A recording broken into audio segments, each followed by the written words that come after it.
Момбеков айыл өкмөтүнөн келдим. Өзүм азыр жашаган жерим Майли Суу шаары. Бирок туулуп өскөн жерим ошо Нокен району Кочкор Ата шаарыда. Жалал Абад облусунун тургундары, бир туугандар атасынын дайынын билүү максатында биздин көрсөтүүгө кайрылган. Балалык кезинде аларды интернетке таштап, эртең келем деген боюнча кайрылган жок дешет алар.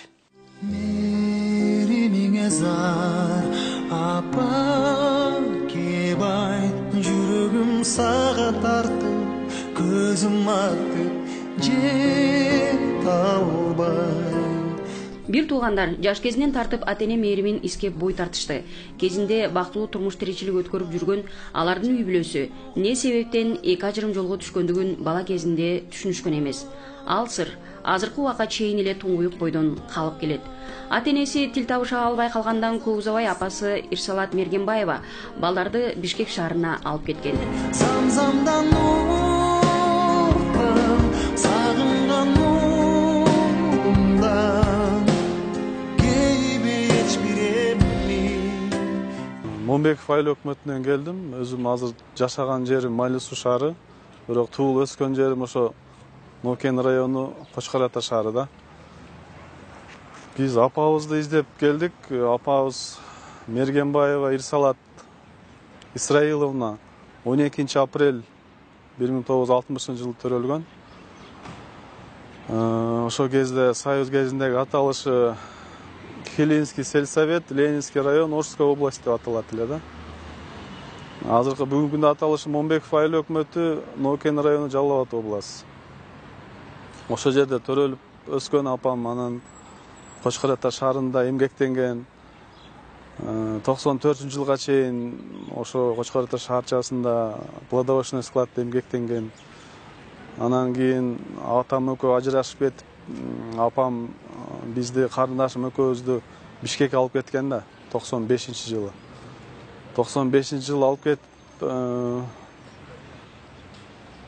мени ошо художественная школа, интернат при художественной академия ошол окуу жайга жайгаштырган, карындашымы музыкальный окуу жайга жайгаштырам деп кеткен да. Анан ошо 95-жыл 19 сентябрь болсо керек, эгер память не изменяет. Ошо акыркы жолу сүйлөшкөндө апам айтканда, 2 неделядан кийин келип калам балам, мен Уфага кетип атам, пияз алып кетип атам депчи. Ошол кезде коммерция болгон кез экен, азыр ойлосом 95-жылдары. Ошо Уфага кетип атам деп акыркы сөзү ошол болгон да. Ал мезгил 1995 эле. Арадан закымдап мезгил өтсө да, апасы айткан убадасы боюнча кайра келген жок. Бой тарткан кезден тартып апасынын дайынын сурамжылап турушту. Бишкек шаарынан кийинчерээк айылга кайткан Чыңгызга божомолдуу маалыматтарды да айткандар болду.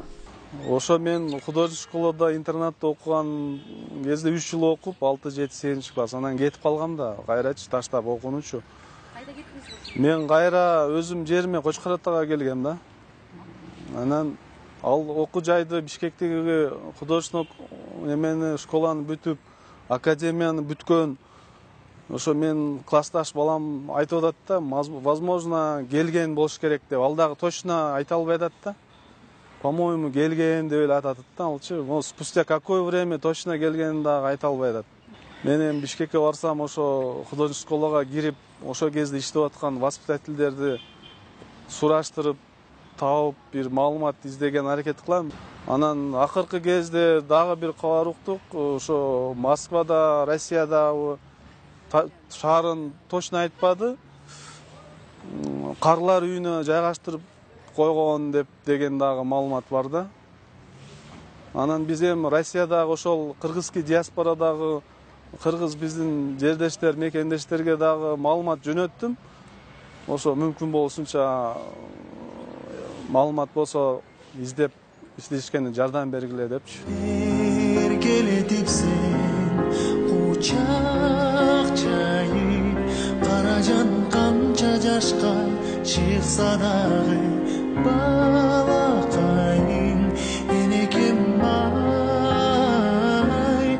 Ал эми карындашы буга чейин коомдук уюмдарга да кайрылып, дарегин издеткендигин айтат. Бирок алар дарегин таптык деген менен толук жыйынтык чыккан эмес. Бир туугандар апасынын не себептен жолугушуудан баш тарткандыгын так билишпесе да, кандайдыр бир кырсыктан улам, балким акча каражат муктаждыгына учурап, аларга зыянын тийгизгиси келбегенго деген ойдо жашап жүрүшөт. Бирок 23 жылга чейин апасын кандай гана зор үмүт менен күтүп, зарыгышкан бир туугандар үчүн апасы кандай кырдаалга туш болгондугуна карабай, кучак жайып, тосуп алууну көксөп жүрүшөт. Апа, сизди күтүп атабыз, акем экөөбүз. Ушу 23 жыл болуптур, каерде кантип жүрсөңүз дагы биз баарын үмүт менен жашап жүрөбүз. Сиз тирүүсүз, тирүү болсоңуз.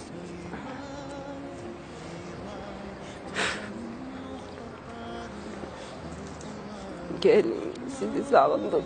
Энекем ай, таза аккан суудай, таң аткан нурдай, эртеле кеч киреби, берекем ай. Биз деле барганын барып алып келгени даярбыз апа. Самсамдан нуртам, сагынган улумдан, кейбеч биремми. Кайсы булуң бурчунда болбогон апа.